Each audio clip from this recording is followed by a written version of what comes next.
working for his father, who was one of the largest drug dealers in Puerto Rico, Jaime Torres was nabbed by the FBI and sentenced to 25 years in federal prison. When I got shot 6 times in my chest and got my throat cut, God refused to let the devil whisk me away to hell. Amen. He refused. And the reason why was because I'm a ministry man. I'm a man of purpose.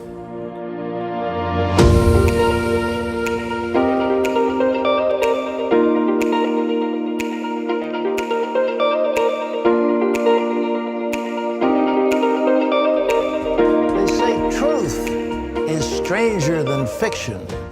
Jaime Torres has been ambushed, shot 6 times in his chest, and even had his throat slit by an angry ex-wife.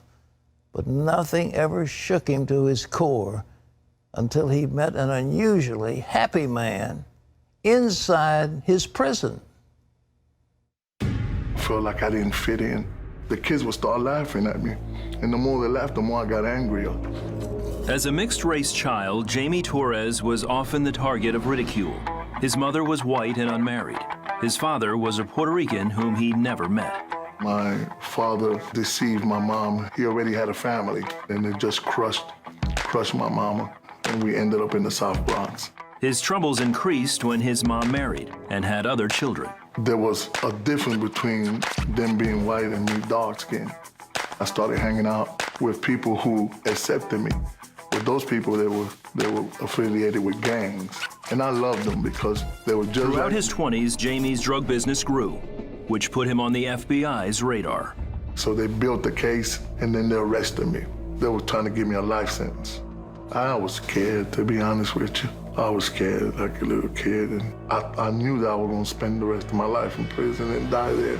While awaiting his trial, Jaime met Gene Lawson.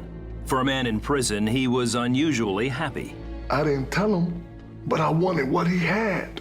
He had a peace, and I longed for that. And next thing I know, this man started speaking. It seemed like everything he was saying was directly at me. It was something that I was living. It was piercing my heart. It was like he was in my thoughts. It was like this man was in my heart. I felt this great urge to cry. I ran out that chapel, and I ran hard to my cell there, and I started crying. I cried hard. It was a different kind of cry. And I said, God, if you're real, give me what Gene has. I wanted what Gene had. And then I went to sleep. A couple hours later, Jaime woke up and went looking for Gene. He found him in the cafeteria and told Gene about his encounter with God. And he asked me a question. He said, do you want to feel this peace forever? And I said, yes, sir. And he opened that little black book, and he went to Romans chapter 10. And he shared with me the gospel, the plan. We got on our knees. And I did the sinner's prayer. I repented of my sins. Then I received the Lord in my heart. I felt a weight come off me. You would think that in prison it's meant for you to lose your freedom, but actually, I found my freedom in prison. And then my journey started with Jesus. Today, by the grace of God, I go all around the country and tell people of a great God who's able to redeem, save, change. I don't care what your past looked like. It can be the worst of worst.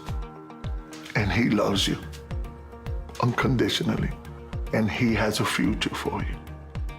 Please just trust him. Just cry out to him.